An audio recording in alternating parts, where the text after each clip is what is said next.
Assalamualaikum warahmatullahi wabarakatuh. Salam bahagia selalu buat sahabat channel Misteri Goib. Mari kita simak dan mulai ceritanya. Pada suatu pagi yang mendung, Raka, seorang mahasiswa arkeologi dari Universitas Jakarta, memutuskan untuk membersihkan gudang perpustakaan fakultas. Tempat itu sudah lama tidak tersentuh oleh siapapun. Rak-rak kayu tua yang berdebu dan tumpukan buku yang hampir roboh tampak seperti dunia yang terlupakan. Saat ia sedang menggeser beberapa rak buku besar, matanya menangkap sesuatu yang tak biasa.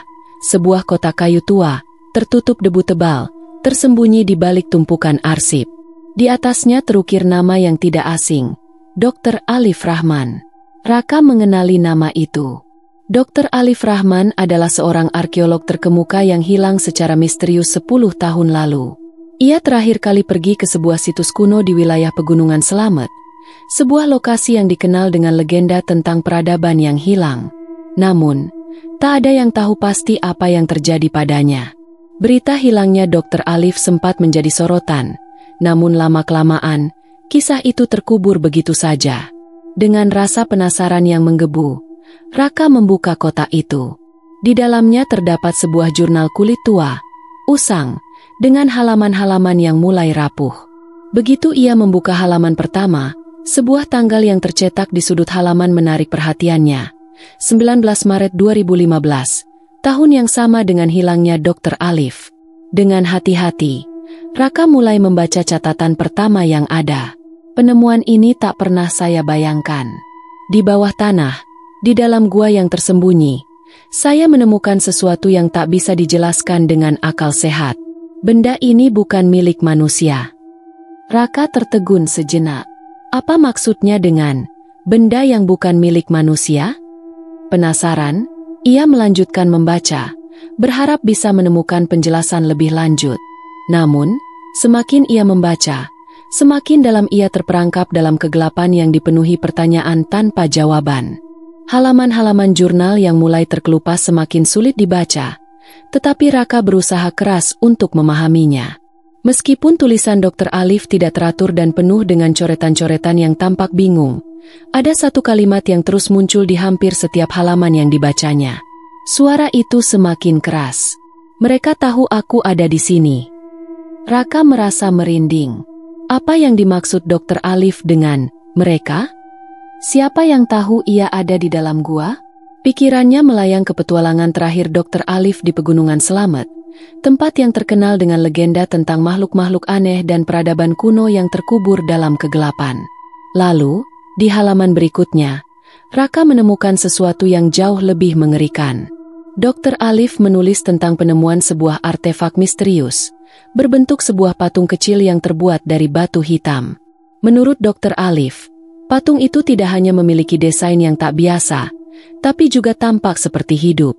Matanya, meskipun terbuat dari batu, tampak mengikuti setiap gerakan yang ada di sekitarnya. Dr. Alif menulis, "Aku merasa terawasi setiap saat. Patung ini bukan sekadar benda mati. Ada kekuatan di dalamnya." Semakin dalam Raka membaca jurnal tersebut, semakin ia merasa seperti ikut terperangkap dalam dunia gelap yang digambarkan oleh Dr. Alif. Dalam catatan berikutnya, Dr. Alif menyebutkan bahwa ia merasa ada sesuatu yang menghantui gua itu. Malam-malam yang penuh dengan suara-suara aneh, bisikan yang datang dari kegelapan, dan mimpi buruk yang semakin nyata. Dalam salah satu catatan terakhirnya, Dr. Alif menulis dengan tangan gemetar, "Aku tak tahu berapa lama lagi aku bisa bertahan." Patung itu mulai berbicara kepadaku. Suara itu bukan hanya di dalam pikiranku, tapi di luar sana, di dalam gua. Raka menelan ludah. Apa yang sebenarnya terjadi di dalam gua itu? Apa yang Dr. Alif temukan hingga ia kehilangan kewarasannya? Dengan rasa takut yang mulai merayapi dirinya, Raka melanjutkan membaca, berharap bisa menemukan jawaban, meskipun ia sudah mulai merasakan hawa dingin yang aneh di sekelilingnya. Namun, saat ia berbalik untuk menyusun jurnal kembali ke dalam kotak, matanya tertumbuk pada sebuah kalimat terakhir yang terukir dengan tinta merah yang memudar. "Mereka datang. Aku tidak bisa keluar. Jika kamu membaca ini, tinggalkan gua itu. Jangan pernah mencarinya." Jangan pernah mencari mereka. Hati Raka berdegup kencang. Ia menatap tulisan itu sejenak, merasa ada sesuatu yang sangat salah. Sebuah perasaan tidak enak menyelusup di seluruh tubuhnya, seolah-olah ia baru saja membuka pintu menuju dunia yang tak seharusnya ia masuki. Perasaan cemas terus menghantui Raka, namun rasa penasaran yang lebih besar mendorongnya untuk melangkah lebih jauh. Kata-kata terakhir yang tertulis di jurnal Dr. Alif berputar-putar di benaknya. Mereka datang. Siapa mereka itu? Dan mengapa Dr. Alif begitu ketakutan? Seolah ada kekuatan tak terlihat yang menguasai gua itu. Kekuatan yang bahkan bisa membuat seorang arkeolog terkenal seperti Dr. Alif hilang akal. Raka memutuskan untuk mengunjungi gua tersebut. Meski pikirannya dipenuhi dengan rasa takut, ia merasa ini adalah kesempatan langka untuk memecahkan misteri yang telah mengganggu Dr. Alif. Setelah beberapa hari mencari informasi lebih lanjut, Raka mengetahui bahwa gua yang dimaksud Dr. Alif terletak jauh di dalam hutan pegunungan Selamet. Legenda lokal menyebut gua itu sebagai Gua Hitam, tempat yang konon dihuni oleh roh-roh jahat yang telah lama terlupakan. Dengan tekad yang bulat, Raka mempersiapkan perjalanan tersebut. Ia membawa perlengkapan mendaki, senter, dan tentu saja, jurnal Dr. Alif sebagai petunjuk. Sebelum berangkat, ia mencoba mencari tahu lebih banyak tentang penemuan arkeolog yang hilang itu. Namun setiap orang yang ia temui di sekitar kawasan hutan selalu memberikan jawaban yang tidak jelas atau langsung menghindar. Beberapa penduduk desa bahkan terlihat ketakutan saat mendengar nama Gua Hitam. Perjalanan menuju gua itu memakan waktu berhari-hari, dengan Raka melewati hutan lebat yang semakin gelap seiring ia mendekati lokasi. Begitu ia tiba di mulut gua, hawa dingin yang menusuk tulang langsung menyambutnya. Di dalamnya, udara terasa berat, dan suara hutan yang biasa ia dengar di luar berubah menjadi sunyi. Raka memasang senter di depan, mengarahkan cahaya ke dalam gua yang dalam dan gelap. Langkah demi langkah, ia memasuki gua, mengikuti jalur sempit yang tertulis dalam jurnal. Semakin dalam ia berjalan, semakin terasa ada sesuatu yang mengintai. Sesekali, ia mendengar suara aneh, seperti desiran angin atau bisikan yang tak dapat dikenali. Namun, Raka mencoba menepis rasa takutnya dan melanjutkan langkah. Tiba-tiba, sinar senter Raka jatuh pada sebuah benda yang membuat darahnya berhenti sejenak. Sebuah patung hitam, dengan mata yang seolah memancarkan cahaya merah. Patung itu tampak hampir hidup, dengan detail yang begitu halus seolah-olah ada sesuatu yang mengawasi setiap gerakan Raka. Hatinya berdebar kencang. Patung itu, ini pasti patung yang disebutkan oleh Dr. Alif dalam jurnalnya. Raka merasa matanya tertarik untuk terus menatap patung itu, tetapi ada sesuatu yang membuatnya merinding. Sesaat kemudian, terdengar suara dari dalam gua, lebih jelas daripada sebelumnya. Bisikan yang samar, namun cukup jelas untuk membuatnya merinding. Jangan ambil, dia akan datang." Raka terhenti. Suara itu berasal dari patung itu. Ia tak tahu harus berbuat apa. Perasaannya semakin gelisah, dan keringat dingin mulai membasahi pelipisnya. Namun, entah mengapa, ia merasa seolah patung itu memanggilnya. Seolah ada kekuatan yang menariknya untuk mendekat. Namun, sebelum Raka bisa melangkah lebih jauh, ia merasa tanah di bawah kakinya bergetar. Suara gemuruh terdengar, dan batu-batu besar mulai bergulir di sepanjang lorong gua. Keheningan yang semula mencekam kini berubah menjadi kekacauan, dan Raka tahu, sesuatu yang sangat buruk sedang terjadi. Gemuruh di dalam gua semakin kuat, dan seketika itu pula, suasana yang tenang dan sunyi tadi berubah menjadi penuh dengan suara-suara aneh. Raka terhuyung mundur, merasakan getaran yang semakin hebat di bawah kaki. Batu-batu besar jatuh bergulung di sepanjang lorong gua, sementara angin yang tiba-tiba muncul membawa aroma tanah basah yang busuk, seolah gua itu hidup dan bergolak dengan amarah yang tak terkontrol. Suara bisikan yang mengerikan semakin jelas. Kali ini, Raka dapat mendengar kata-kata yang tak bisa lagi disangkal. "Kamu tak seharusnya berada di sini. Mereka akan datang untukmu."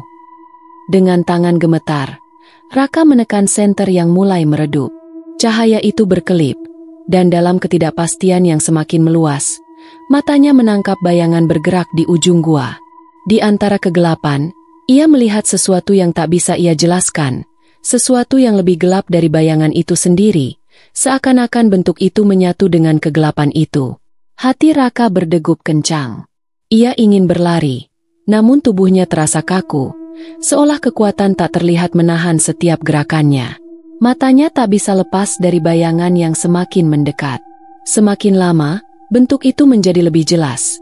Makhluk yang tampaknya terdiri dari bayang-bayang hitam pekat, dengan wajah yang buram dan mata merah menyala yang tajam menatapnya.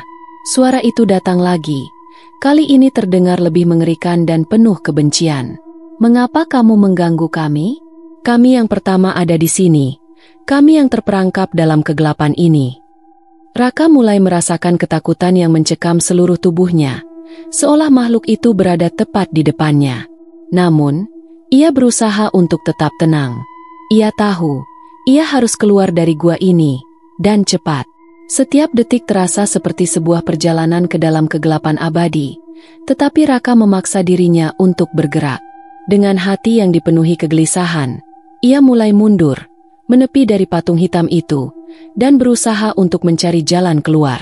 Namun, ketika ia berbalik untuk pergi, sebuah suara yang lebih keras dan lebih menakutkan daripada sebelumnya memanggilnya.